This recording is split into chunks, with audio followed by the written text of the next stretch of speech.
Okay, this is my Gator ID, and this is my flashcard. Everyone say hi. Hi. Hello, everyone. So, what's a lot of high school students' most stressful moment of their academic career? Usually when they're studying for the SATs and the ACTs. I know it was for me. And in that moment, you probably think, oh, this is the most important thing. It's going to determine my success or my failure in college. That's what I thought. But once you get into college, you quickly begin to realize that it doesn't really determine your success or your failure. It doesn't really matter once you're there. And I realized that once I got to college. So today I'm here to persuade you on lessening the use of the SAT and the ACT in the college admissions process. And the SAT and the ACT are a very unnecessary, stressful part of the high school experience. And I know for me, when I was trying to study for my SAT and my ACTs, I got very stressed out trying to find the right tutors, trying to find the right way to take the test, trying to learn the material, but I quickly realized that the only way to really succeed on on both of these exams, is finding the right tutors and finding the strategy to take the exams.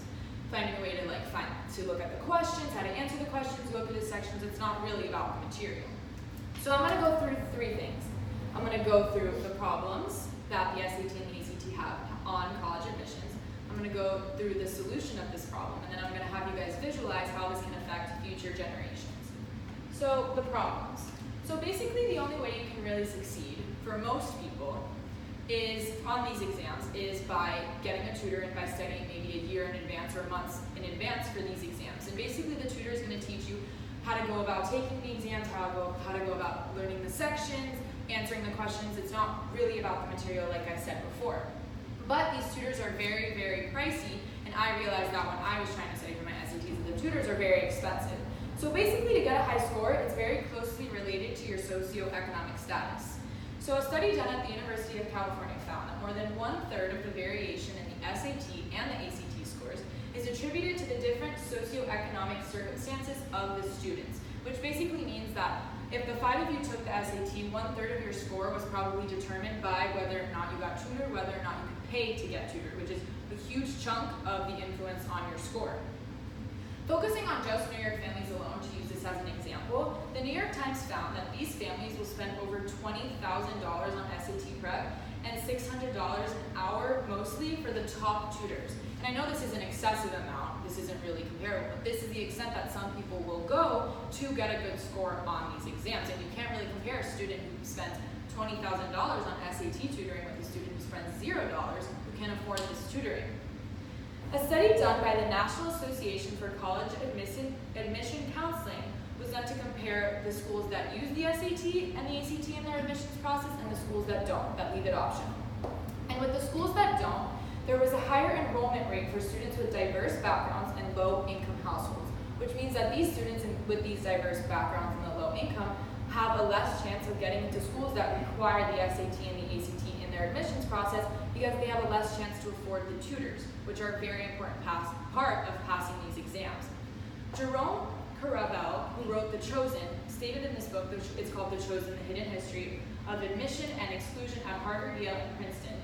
He basically said that the standardized tests play a very crucial and devious role in the acceptance to these prestigious colleges. These are the best colleges in the country, and these colleges mainly value the SAT and the ACT when accepting their students into college, which means the best colleges think that this one score is the most important thing, which is very not right because some people can't even afford the tutoring for it. Most people who get accepted into these colleges pay a lot of money to get tutored and work very hard on these exams. So now that I've gone through just some of the basic problems that the SAT and the ACT have on the admissions process, I'm going to go through the basic solution for it. So the solution for it is to just look at the student's holistic profile when they're applying to college. This means that their recommendation letters, if they have interviews, their personal essays, their GPA, and looking at it all on an equal scale rather than measuring one over the other. Inclusive Graduate Education Network and the Alliance for Multi-Campus has begun promoting and studying the effects of holistic review practices. In the study I talked to you guys before, done by the National Association for College and Admission Counseling, found that students without admitting scores were just as likely to graduate from college. So it doesn't even influence if they graduate from college or not. And they also found that GPA from high school is a better predictor of the success in your college GPA than test scores, which means that your high school GPA is a better indicator if you're going to get a good college GPA than test scores. So with that fact, why are Ivy League still using test scores as their main indicator if that doesn't really say if you're going to get a good college GPA or not with statistics. So I know a lot of people are going to argue that for admissions counselors to make rational decisions, they need to have one common test to test every student on. But realistically, if you think about it, you can't really have one common test to test everyone because everyone's different. Everyone has different strengths, everyone has different weaknesses, everyone has different backgrounds and opportunities. So in order to actually equally measure everyone's potential success in that university, they need to look at the holistic application rather than just focus on one test score. So now that I've gone through the solution, I want you guys to visualize. Success is made of two things, basically. It's made of two things, effort and opportunities. And some people have more of one than the other. So let's say we don't fix the college admissions process. The people who have better opportunities, not their fault, they just happen to have better opportunities than others, will most likely go into better universities and get a better college education just because they can afford the resources to get there. But let's say we do change the college admissions process and don't value the SAT and ACT as much as we do now, then more people with different backgrounds, low-income families can finally go to college equally as everyone else and have their opportunities there, just so as the other people would if they had the opportunities. It values effort over opportunities, and effort is the most important thing when you're going to college and you're getting an education. So I want you guys to visualize two different students. Both of the students have the same GPA, they have the same resume, they took the same courses in high school, they have the same profile, except one is from a low-income family and the other one is from a high-income family. The one from the high-income family had a year of SAT tutoring, had the best tutors in their city, and was really preparing and strategizing for the exam.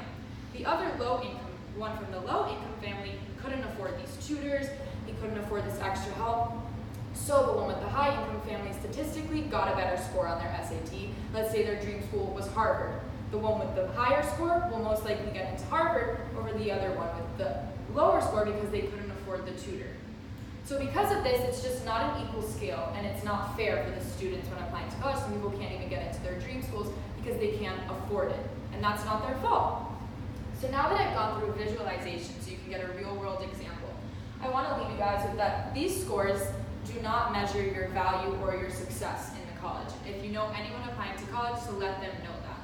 I think schools should really be valuing essay writing workshops over SAT workshops because a lot of colleges have admitted that they value the personal essay over anything else. So this is what high school should be focusing rather than bombarding their sophomore year high school students to start studying for the SATs and the ACTs.